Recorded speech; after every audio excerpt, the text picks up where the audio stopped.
একটি লেকচারে বলেছিলাম যে গঙ্গায় স্নান করবেন, কিছু না হলেও অক্ষয় তৃতীয়ার দিন গঙ্গায় স্নান করবেন, এটা বলেছিলাম।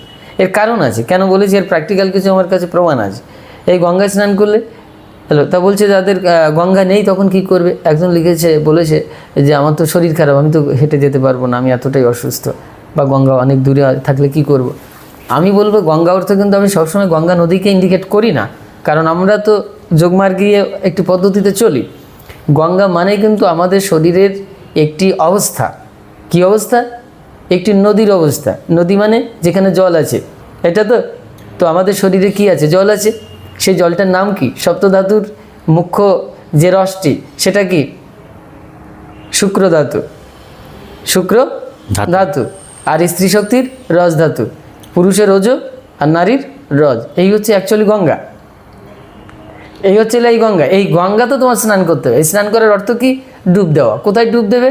কামসাগরে ডুব দেবে না, প্রেম সাগরে ডুব দেবে। আর প্রেম সাগরে ডুব দিতে গেলে, প্রেম গঙ্গায় ডুব দিতে গেলে গঙ্গা কোথায় থাকে? শিবের মস্তক। হ্যাঁ, মস্তক মাথায় থাকে। তাহলে তোমাকে মাথায় উঠতে হবে। গঙ্গাকে পেতে গেলে মাথায় উঠতে হবে, এখানে ওইখানে গিয়ে স্নান করতে হয়। এটা অ্যাকচুয়ালি গঙ্গা স্নান। এই গঙ্গা স্নান যদি কেউ করে সে অক্ষয় হয়ে যায়।